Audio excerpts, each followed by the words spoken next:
Assalamualaikum. Hai Rek, ketemu lagi bareng aku Desi di Black Diary. Di video ini aku akan membagikan satu cerita kiriman dari Mbak Gita. Hai Mbak Gita, terima kasih ya udah ngizinin aku buat bawain cerita kamu di YouTube Black Diary.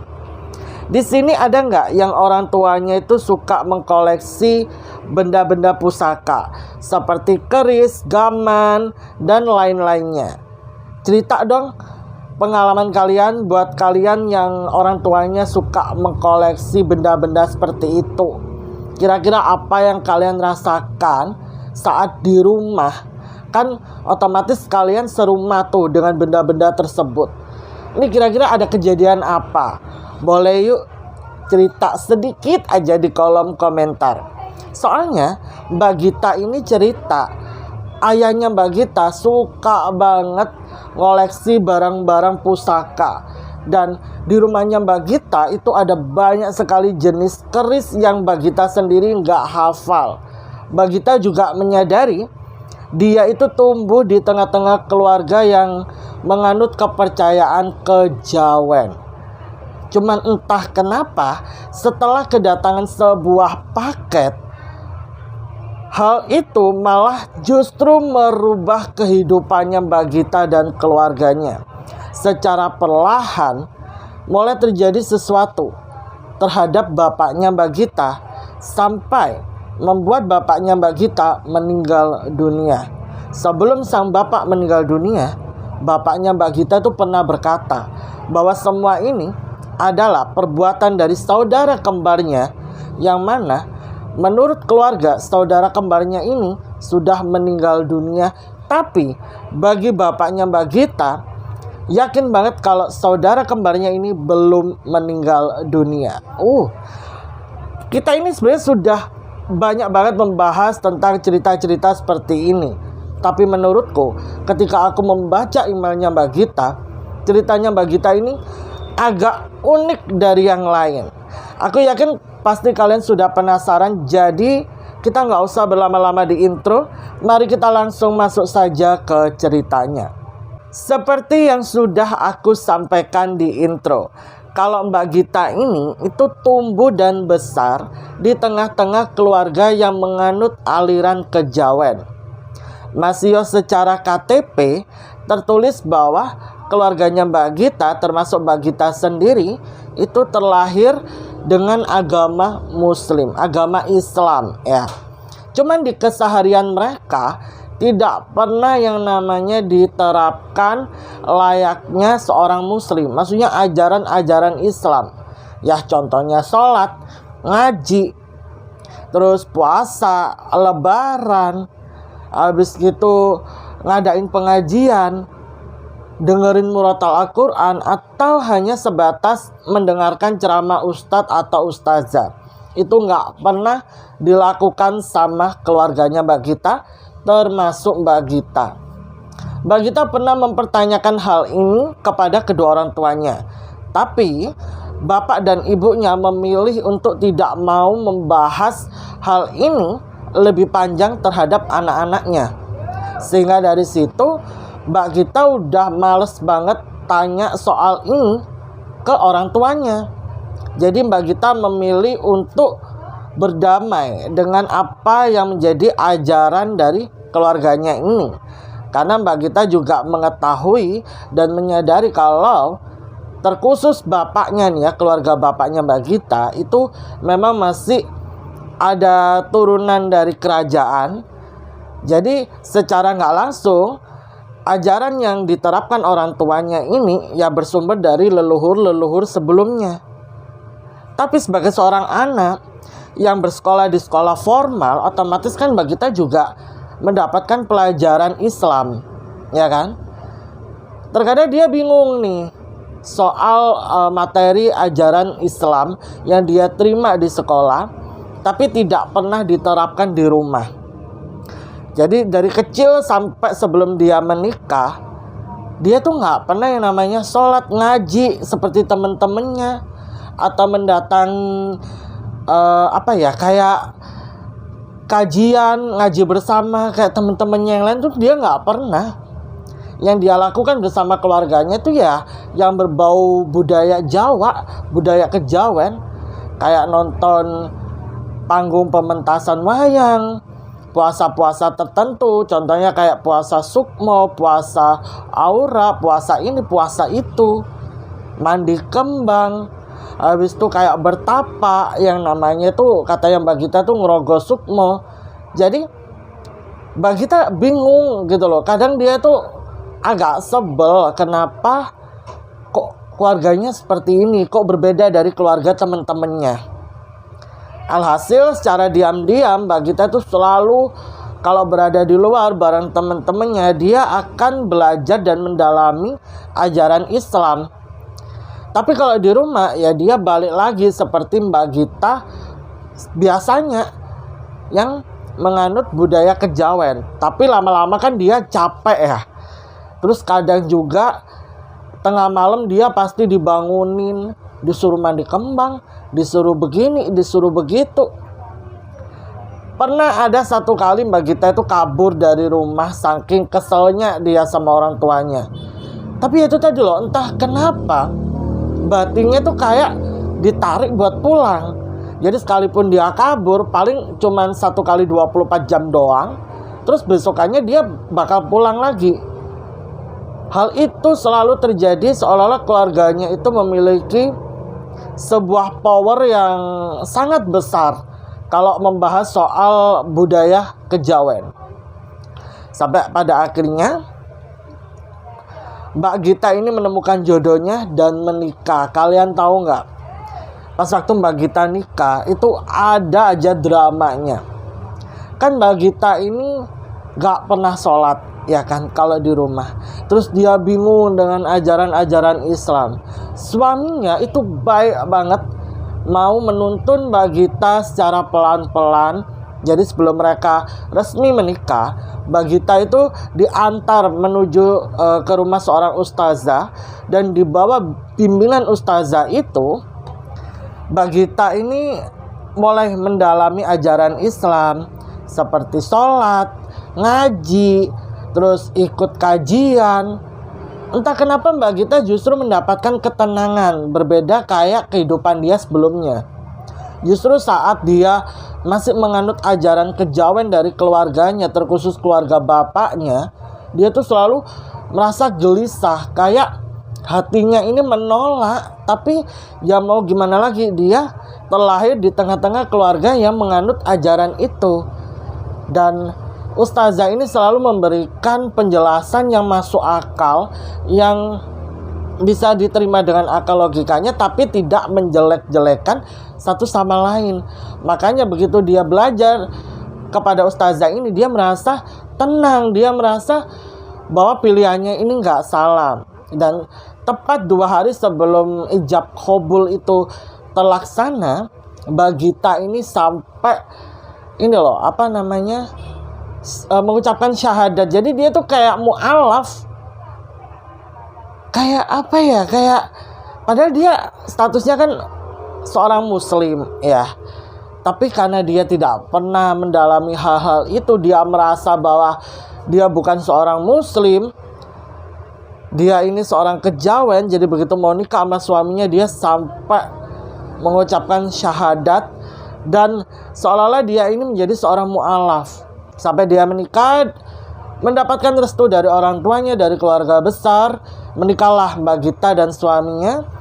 Mbak Gita bersyukur sekali menikah sama suaminya, karena ya suaminya inilah yang nantinya sampai detik ini, sampai ceritanya aku bawakan ke kalian, ya suaminya itulah yang menjadi pemimpin Mbak Gita dalam mempelajari dan mendalami ajaran agama Islam. Oh, Masya Allah sekali.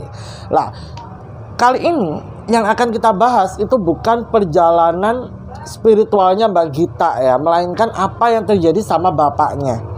Kan tadi aku udah bilang, bapaknya Mbak Gita ini itu ya hitungannya masih ada keturunan darah biru, karena kan keluarganya berasal dari sebuah kerajaan yang tidak bisa aku spill namanya di sini.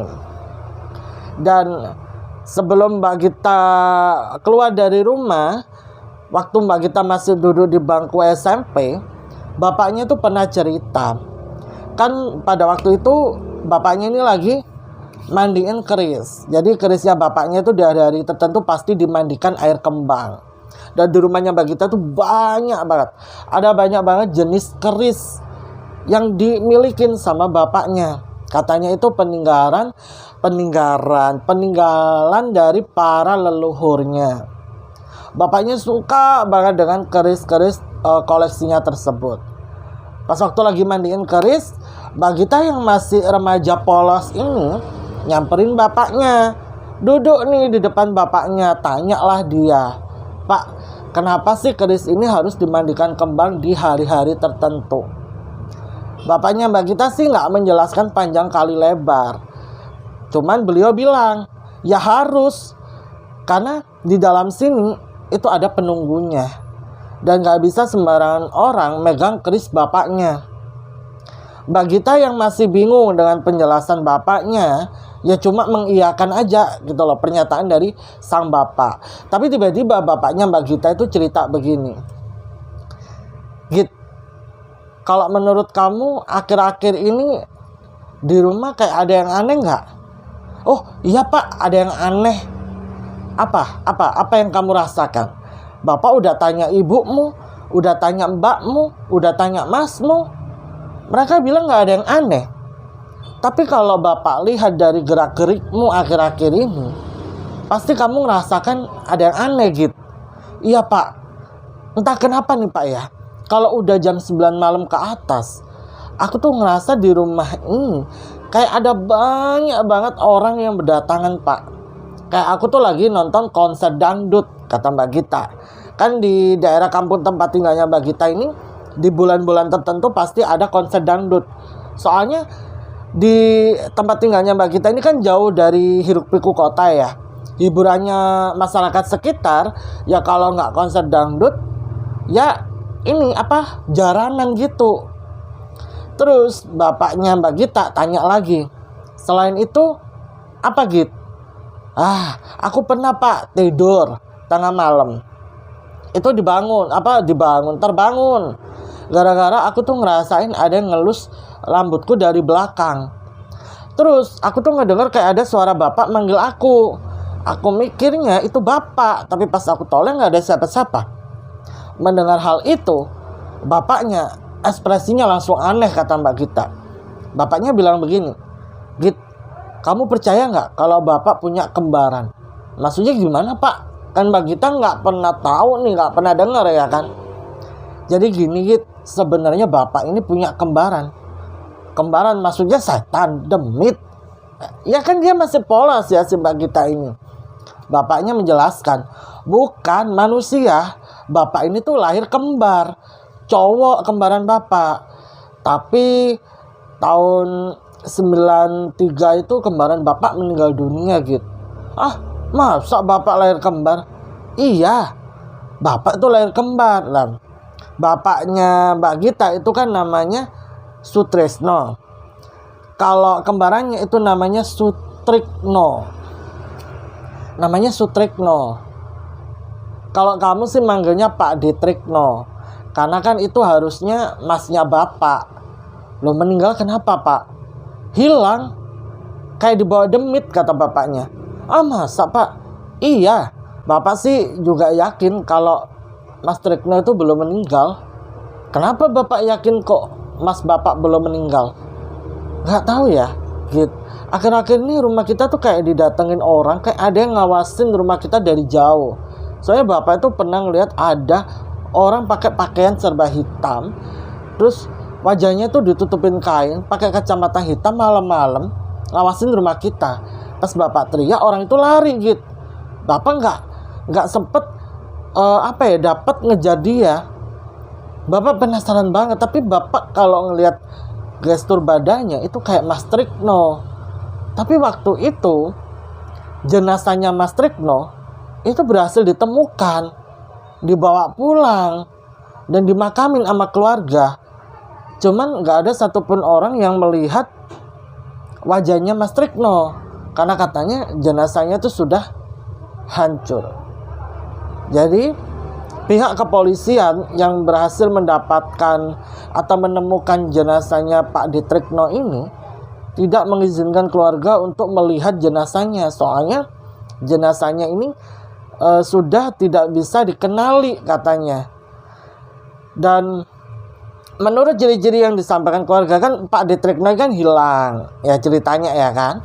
Keluarga cari, laporan lah ke kantor polisi. Akhirnya dilakukanlah pencarian.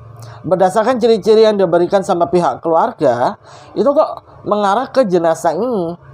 Mirip banget seperti contohnya tanda lahir, gestur badan, rambut. Cuman memang di area wajah itu kayak sulit banget dikenali. Sehingga pas keluarga diminta datang ke rumah sakit, keluarga yakin kalau jenazah ini adalah jenazahnya Pak Ditrikno. Makanya dibawa pulang sama keluarga lalu dimakamkan. Dan keluarga yakin kalau ini adalah jenazahnya Pak Ditrikno.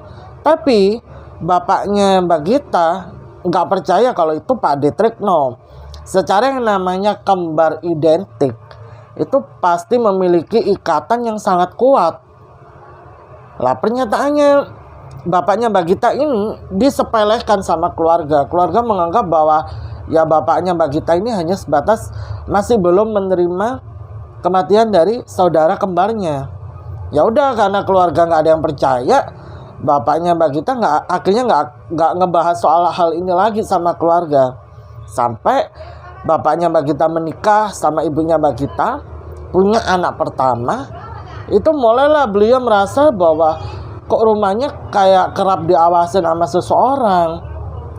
Dan itu selalu terjadi di hari-hari tertentu. Sampai lahir Gita itu juga orang itu masih ngawasin. Sempet lama orang itu nggak datang memantau. Terus akhir-akhir itu nih pas waktu Mbak Gita SMP, rumahnya Mbak Gita didatengin lagi sama laki-laki tersebut. Bapaknya Mbak Gita yakin banget ini cowok sama, orang yang sama dengan orang yang sebelumnya, orang yang pernah memantau rumahnya Mbak Gita. Cuman yang jadi pertanyaan, ini orang siapa? Apakah orang itu orang random yang ingin berbuat jahat, atau memang benar orang itu adalah Pak Ditrikno? Kalau memang itu memang benar Pak Ditrikno, tapi ngapain harus melakukan hal itu? Kan bisa datang silaturahmi baik-baik, ngomong ke bapaknya Mbak Gita, cerita, kan keluarga bisa bantu. Kalau kayak gini bertanya-tanya kan akhirnya itu siapa. Sampai singkat cerita Mbak Gita ini sudah duduk di bangku SMA. Itu dia mau naik kelas 3 kata Mbak Gita. Ingat banget, waktu itu Mbak Gita baru pulang sekolah, siang-siang habis duhur gitu, datanglah ya kurir dari kantor pos ngantar paket ke rumahnya Mbak Gita. Dan paket itu ditujukan untuk bapaknya Mbak Gita. Sama Mbak Gita diterimalah. Lah di situ nggak ada nama pengirimnya, nggak ada alamat pengirimnya, nggak ada nomor telepon pengirimnya. Ya cuma adanya itu data bapaknya Mbak Gita aja. Ya udahlah, paket itu dikasihkanlah ke bapaknya. Kan sejak bapaknya pensiun, bapaknya itu kan kesehariannya ya di rumah. Soalnya bapaknya ini kan ternak ayam, ternak bebek gitu loh. Jadi peternak unggas. Dikasihlah paket ini ke bapaknya Mbak Gita. Pak, ada paket nih. Dari siapa? Nggak tahu. Orang kantor pos juga nggak tahu Pak katanya. Ya udah sini. Akhirnya paket itu dibuka lah sama bapaknya Mbak Gita. Pas paket itu dibuka di ruang tamu, Mbak Gita kan lagi ganti baju tuh. Bapaknya Mbak Gita teriak, yang ngebuat Mbak Gita, ibunya Mbak Gita sama ponakannya Mbak Gita, yaitu anak dari mbaknya Mbak Gita yang anak nomor 1, pada nyamperin, tanya, kenapa Pak? Kenapa? Ada apa? Bapaknya Mbak Gita mengangkat sebuah keris dari dalam paket itu. Bapaknya Mbak Gita langsung bilang, ini kerisnya Sutrikno. Ibunya Mbak Gita bingung, maksudnya gimana Mas? Coba kamu ceritakan. Akhirnya bapaknya Mbak Gita cerita, semua orang pada duduk nih. Bapaknya Mbak Gita bilang, kalau dulu pas waktu beliau masih SD, masih kecil, masih duduk di bangku SD, Beliau tuh inget banget Eyang Kakung atau bapaknya Mbak Gita ini, Eyang Kakungnya Mbak Gita, itu mewariskan 2 keris. Keris ini kembar untuk bapaknya Mbak Gita dan Pak D. Sutrikno. Keris itu dibuat khusus di seorang pengrajin keris. Lalu setelah itu diberikan ke Mbah Buyut atau mbahnya bapaknya Mbak Gita untuk dimantra-mantrai. Ya, semacam di dalam keris itu diberikan isian lah. Dan keris itu diberikan untuk Pak Sutrikno dan Pak D. Sutrikno dan Om Sutrisno. Aduh, ribet banget. Om Sutrisno kan bapaknya Mbak Gita ya toh. Tujuannya, kalau si kembar ini megang keris itu, membawa keris itu dimanapun mereka berada, bisa jadi tameng untuk mereka andai kata ada yang ingin berniat jahat atau akan datang mara bahaya. Akhirnya udahlah, keris ini dibawalah sama bapaknya Mbak Gita merantau ketika sudah dewasa.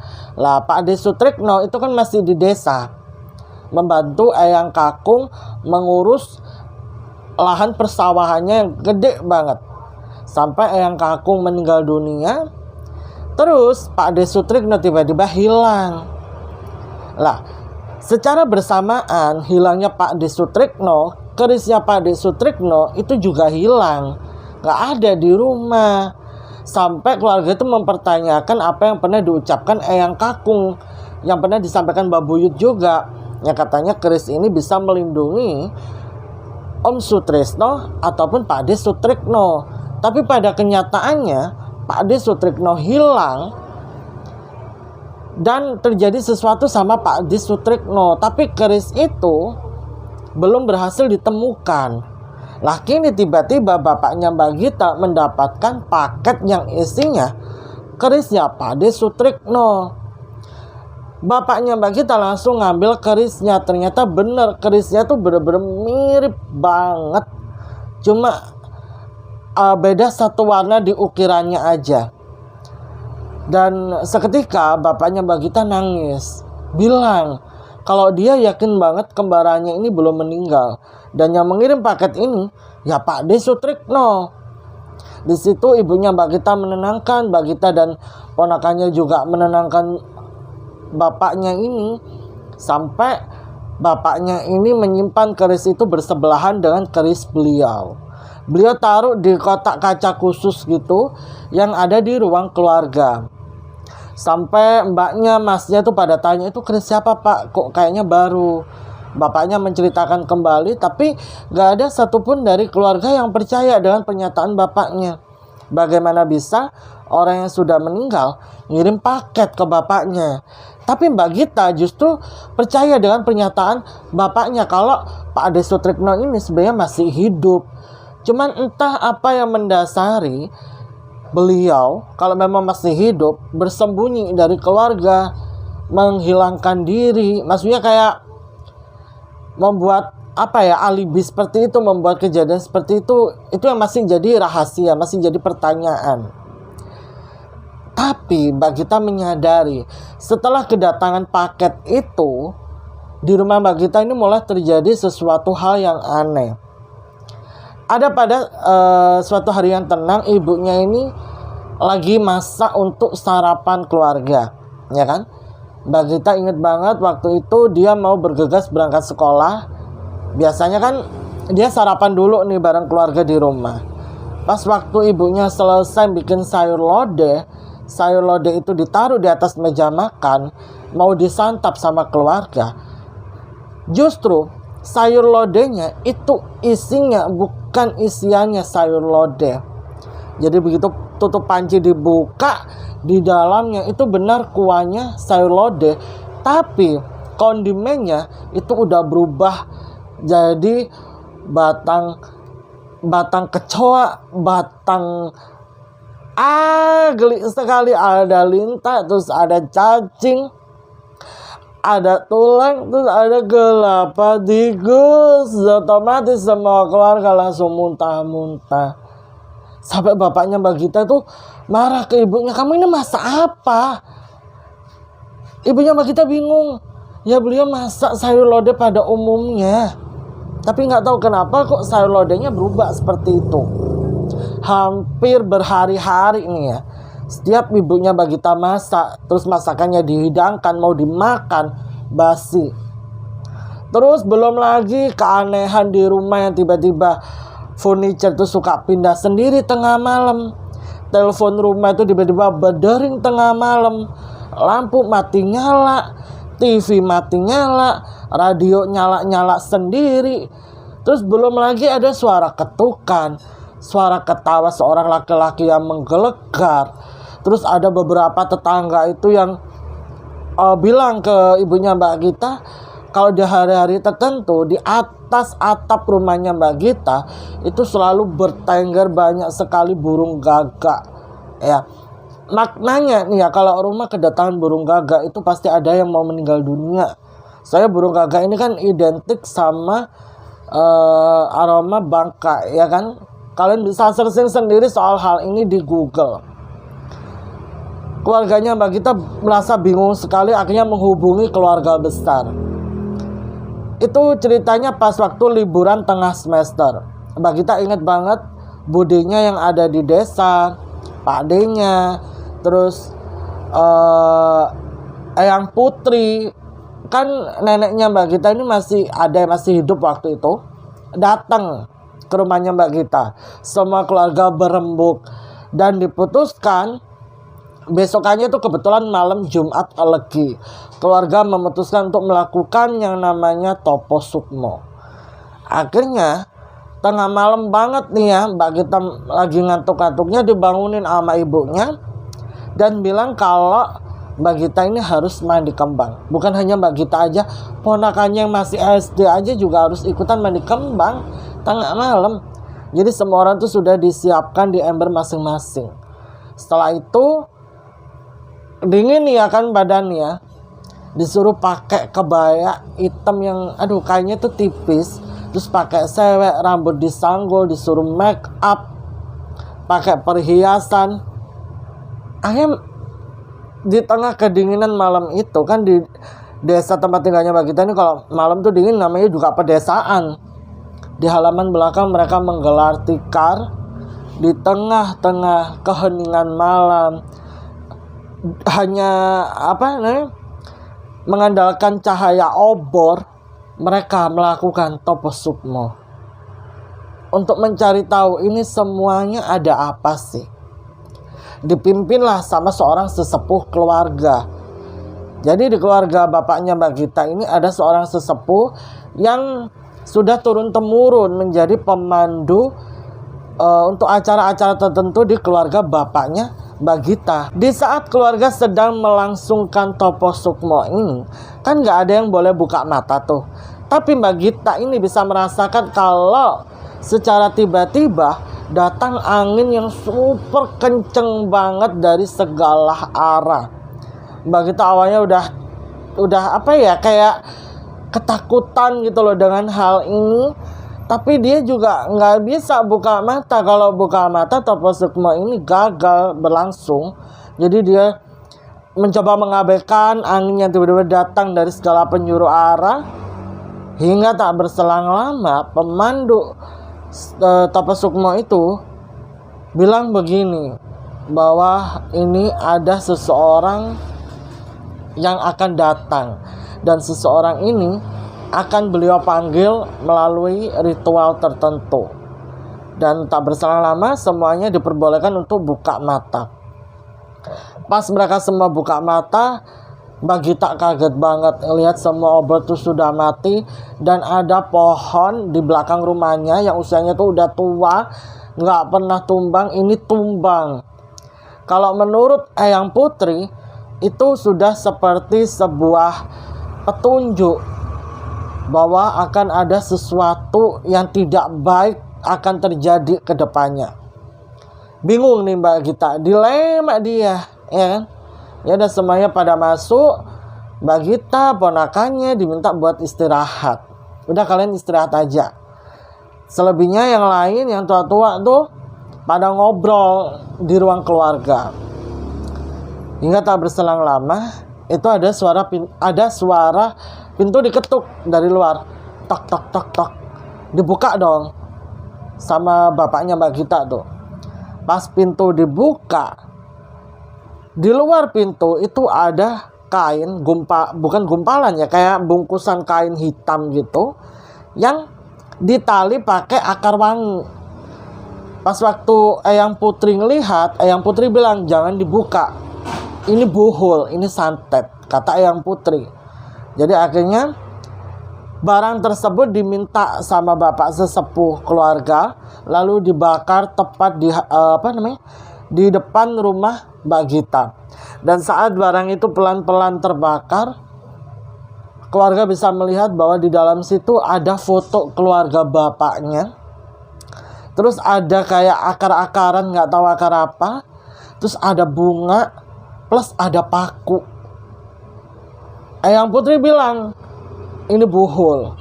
Tapi siapa yang ngirim buhul ini ke keluarga kita? Siapa yang gak suka sama kamu, Trisno?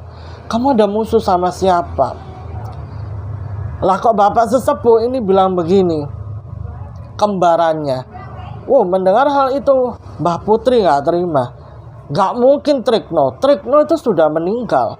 Ngapain juga Trikno musuhin kembarannya sendiri kalau Trikno masih hidup? Bapaknya Mbak Gita bilang begini, Bu, Mas Sutrikno itu masih hidup.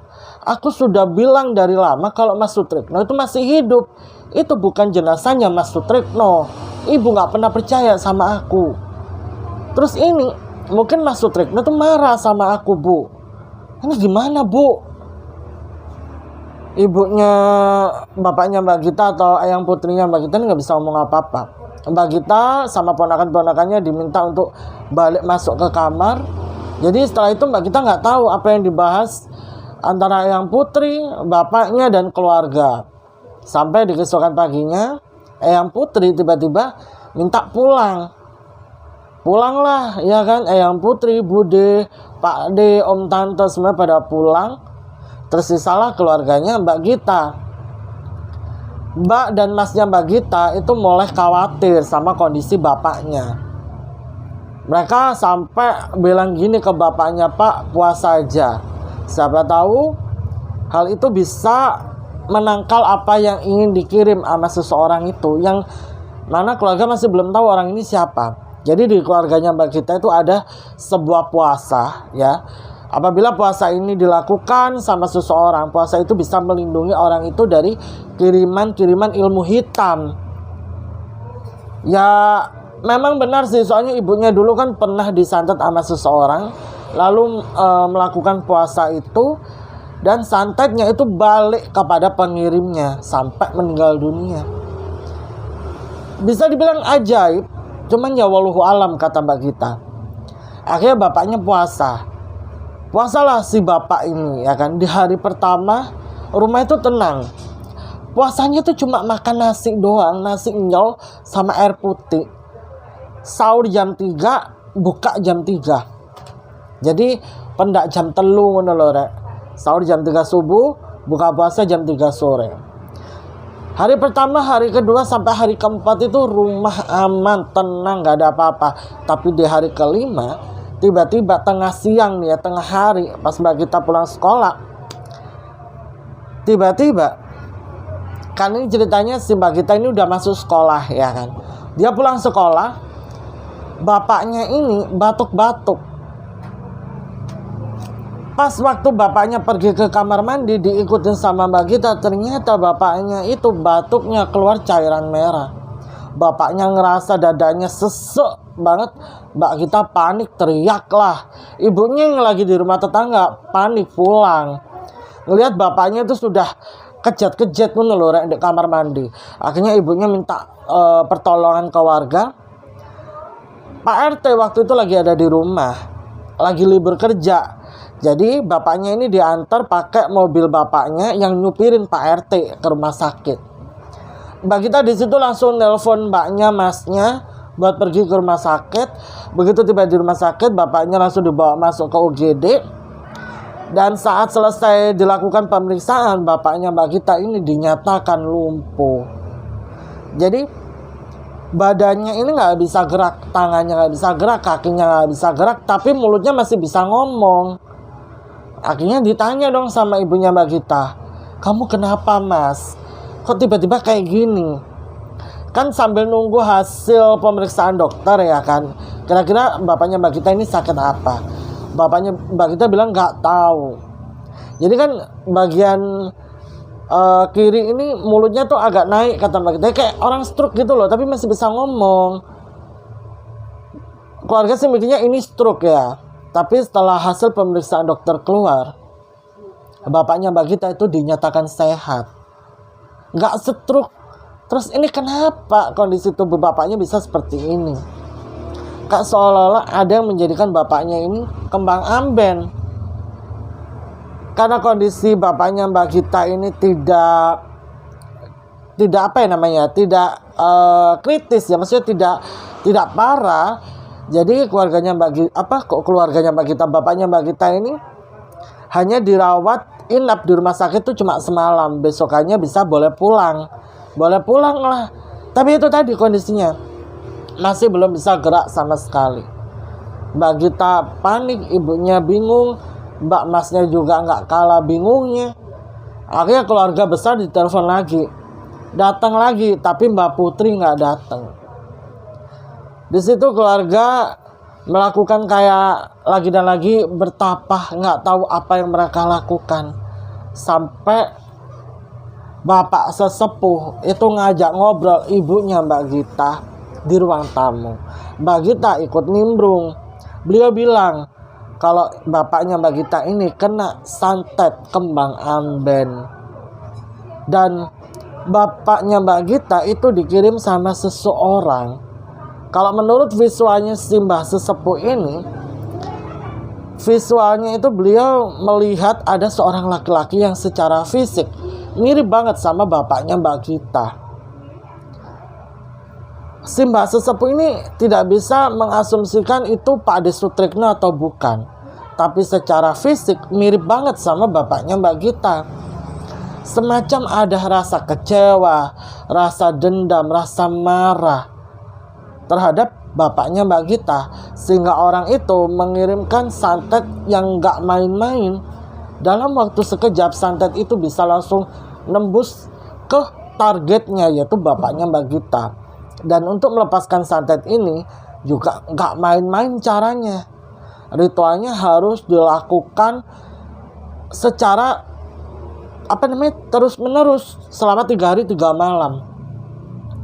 Dan Eyang Putri itu harus hadir di ritual itu. Bingung nih ya kan ibunya Mbak Gita. Coba diskusilah sama Pak D, Bude ya. Pokoknya kakak beradik dari bapaknya Mbak Gita lah. Setelah berdiskusi dan Eyang Putri dihubungin, akhirnya Eyang Putri bersedia. Mulailah dipersiapkan secara secara cepat apa yang diperlukan untuk ritual itu. Seperti sebuah bayang. Bayang ini tuh dibuat dengan khusus, dimana bagian tatakan badannya itu dari kayak bukan hanya pring doang, tapi dicampur dengan anyaman daun kelapa yang dikepang. Terus habis gitu pokoknya dibuat khusus lah. Terus bagian kaki dari bayangnya itu diukir aksara Jawa yang Mbak Gita kurang paham itu bacaannya apa. Terus ada juga makanan-makanan yang harus disiapkan, tetel 7 warna kayak tidak sinten kata Mbak Gita. Terus ditelepon dalang yang biasanya disewa sama keluarga untuk melakukan pementasan wayang. Sinden orang karawitan itu juga dihubungin. Alhamdulillah semuanya bisa. Hingga acara itu dilakukan tepat di malam weton bapaknya Mbak Gita. Hari pertama ritual itu berjalan lancar. Hari kedua berjalan lancar. Hari ketiga berjalan lancar. Tapi masih belum ada perubahan sama bapaknya Mbak Gita.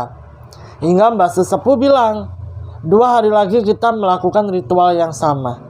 Itu ibarat kata kayak titik akhir lah. Kalau sampai belum ada perubahan sama tubuhnya bapaknya Mbak Gita, ya keluarga harus bisa menerima kenyataan kalau bapaknya Mbak Gita ini ya jadi ini kembang amben, nggak bisa sembuh. Ya udahlah, keluarga mengiyakan. Dan sejak hari itu rumahnya Mbak Gita jadi rame. Tapi di keesokannya, sebelum ritual terakhir itu diberlangsungkan, tiba-tiba datanglah seorang laki-laki yang secara fisik itu mirip banget sama bapaknya Mbak Gita. Eyang Putri yang ngelihat itu badannya gemeter. Ibunya Mbak Gita, semua orang pada kaget. Si laki-laki itu langsung menghampiri Eyang Putri. Langsung beliau itu sujud ke kakinya Eyang Putri. Habis itu berdiri megang tangannya Eyang Putri dan bilang, "Pripun Bu kabare?" Wah, merinding. Melihat hal itu, Eyang Putri itu hampir pingsan. Akhirnya ditangkap sama orang ini, disuruh duduk, ya kan? Dan kakak beradik bapaknya itu pada tanya, "Kowe Sutrekno tole? Kamu Sutrekno tone?" Si bapak-bapak ini mengangguk, "Enggih, kula Sutrekno." "Ya Allah Trekno, nang diwae kowe? Kamu kemana aja Trekno?" Akhirnya Pak De Sutrekno ini menceritakan apa yang terjadi sama beliau pada waktu itu. Beliau ini itu ceritanya lagi main sama temennya. Saat lagi main sama temennya, mau main doro, ngerti doro nggak? Burung dara itu loh.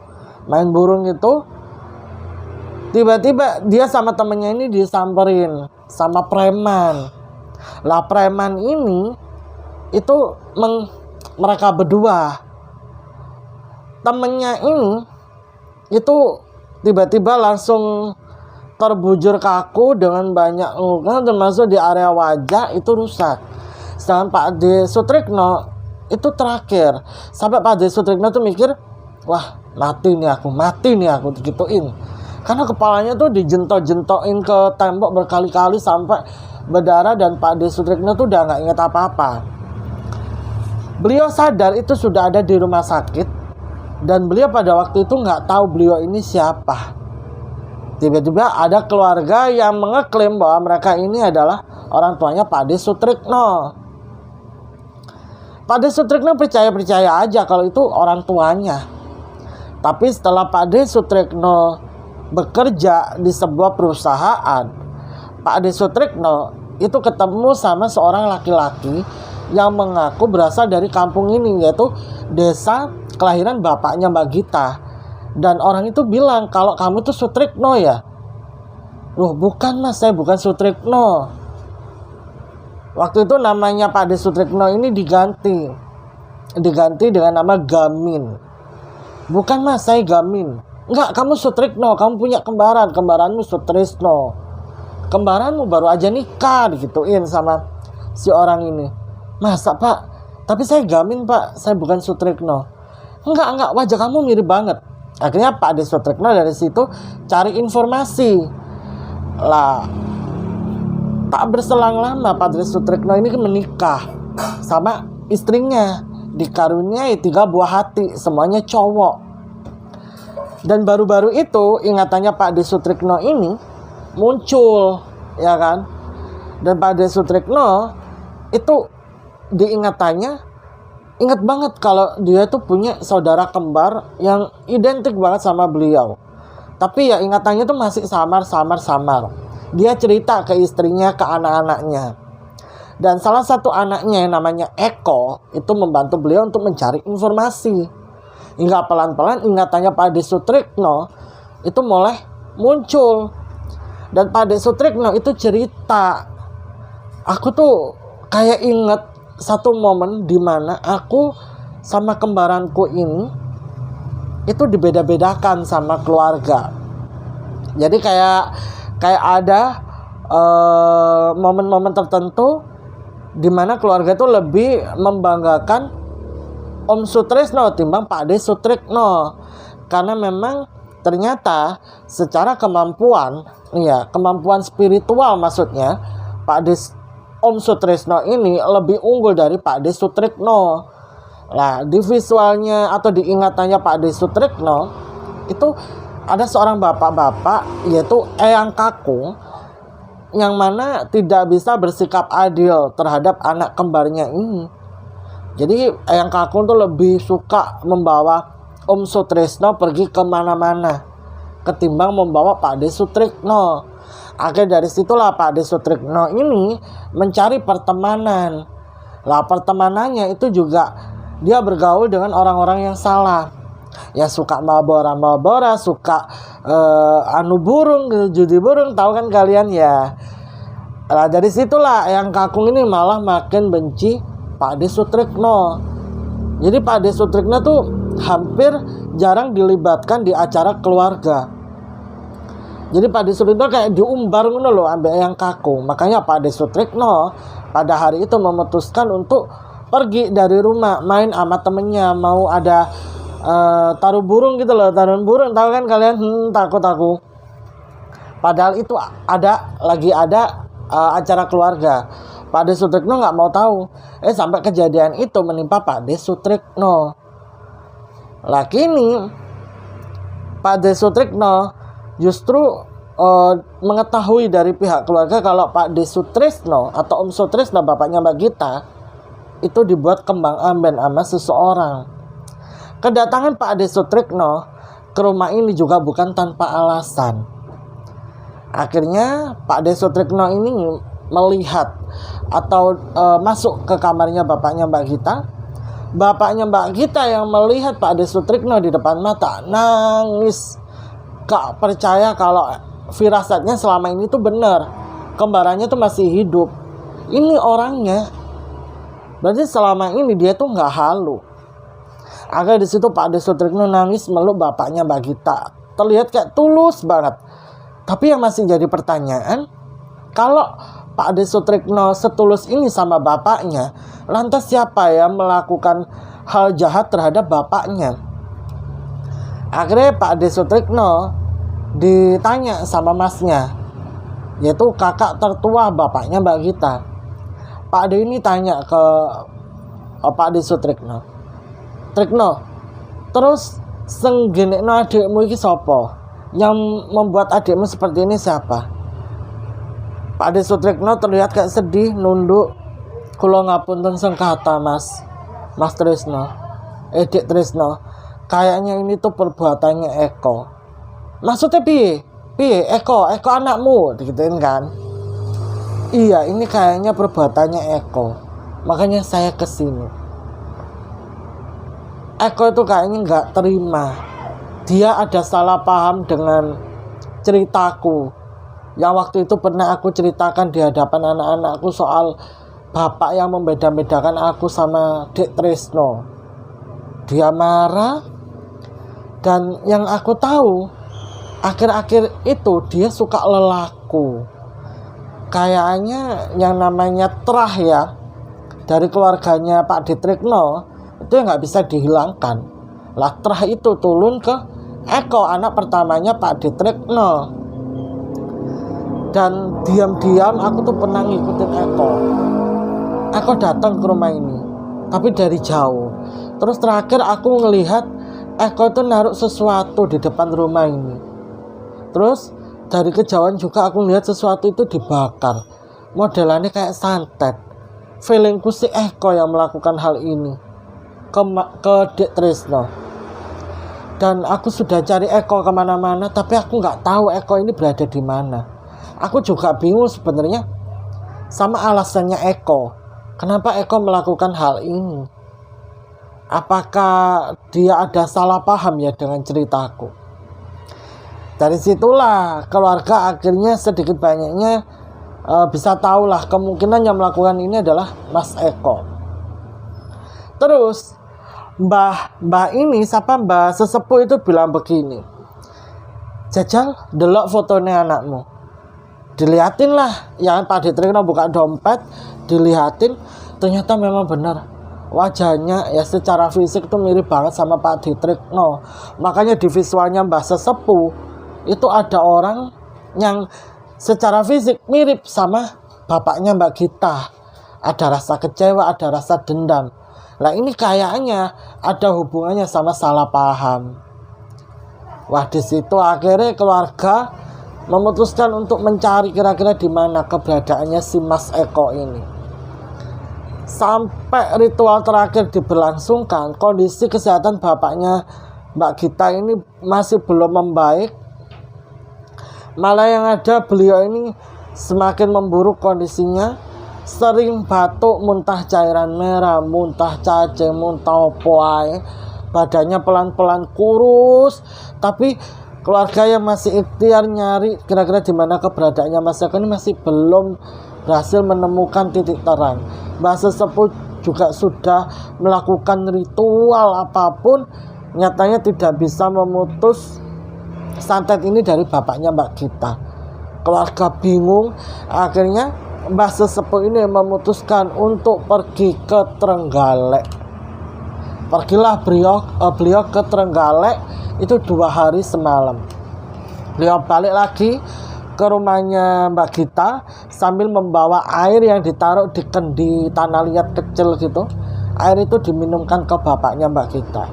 Qadarullah, setelah minum air itu, alhamdulillah bapaknya Mbak Gita ini bisa gerak. Setelah itu, tak berselang lama juga,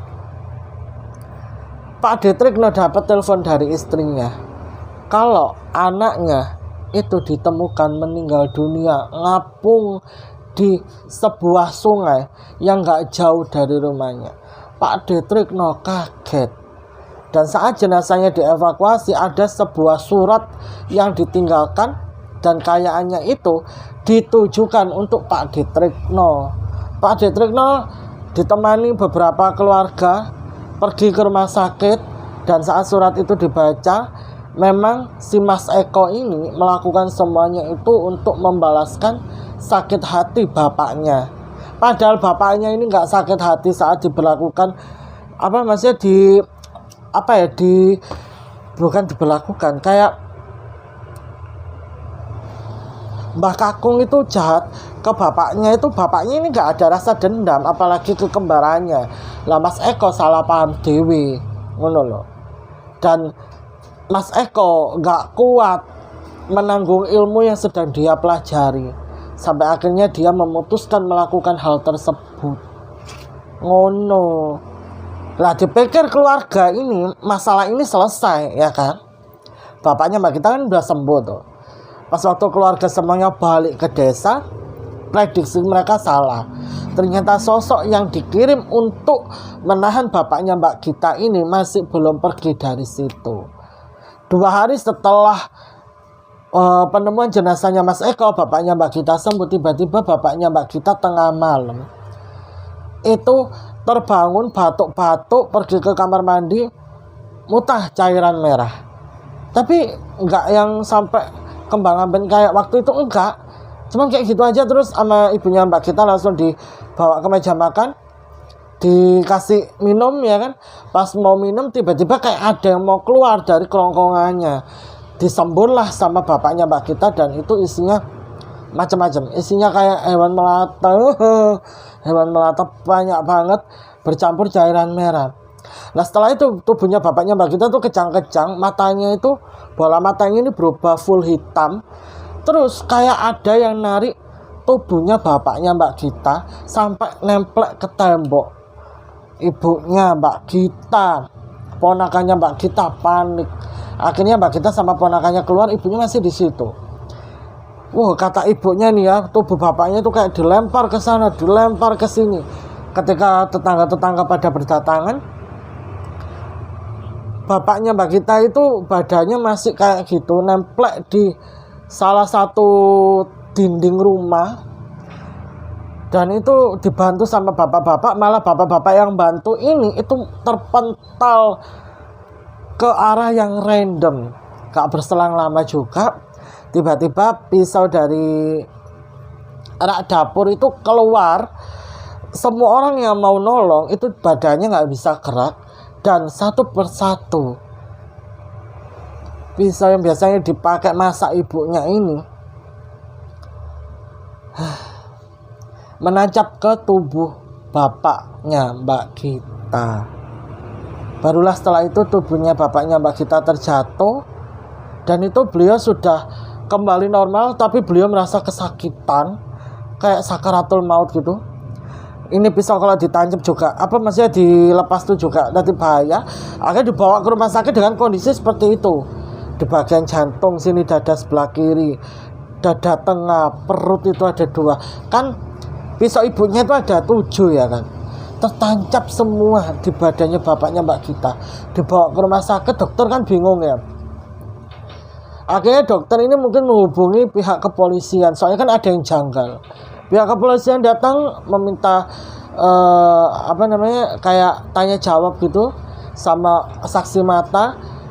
Percaya nggak percaya, tapi kejadian ini terjadi sama bapaknya Mbak Gita. Bapaknya Mbak Gita di bed UGD itu lagi survive. Dokter semuanya membantu melakukan pertolongan, tapi ternyata takdir Allah berkata lain. Sekitar 40 menit bapaknya Mbak Gita bertarung dengan takdirnya. Bapaknya Mbak Gita masih sadar, minta dipanggilkan istri dan anaknya. Datanglah ibunya Mbak Gita sama Mbak Gitanya. Di situ bapaknya minta maaf, dan bapaknya berpamitan, titip pesen. Sedih banget ya Allah. Bapaknya bilang kalau anak-anaknya ini sudah dibagikan warisan sendiri-sendiri. Ini pokoknya semua dijelasin sama bapaknya dengan suara terbata-bata. Tapi beliau itu bisa menyampaikan semuanya sampai selesai. Dan terakhir itu bapaknya itu minta dipeluk sama Mbak Gita. Dan dipelukan Mbak Gita lah bapaknya menghembuskan nafas terakhirnya. Innalillahi wa inna ilaihi raji'un. Barulah setelah itu Mbak sama masnya Mbak Gita ini baru datang, tapi bapaknya sudah meninggal dunia. Keluarga kaget banget. Pak Detrikno dihubungin, akhirnya dikasih tahu kalau bapaknya Mbak Gita meninggal juga nggak kalah kaget.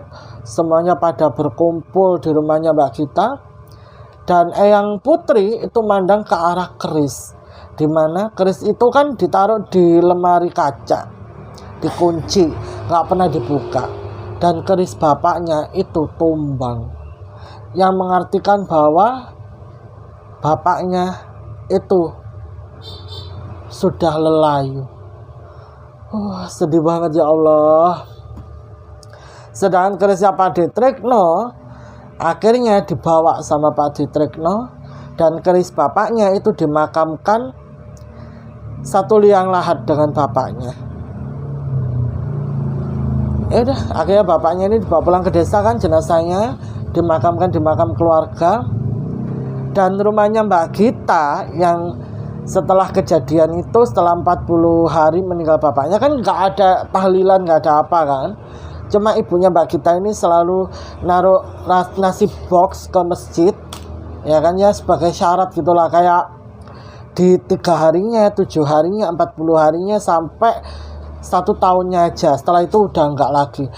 Tapi setelah Mbak Gita lulus dari bangku SMA, kan rumah itu hawanya jadi aneh sejak bapaknya meninggal dunia.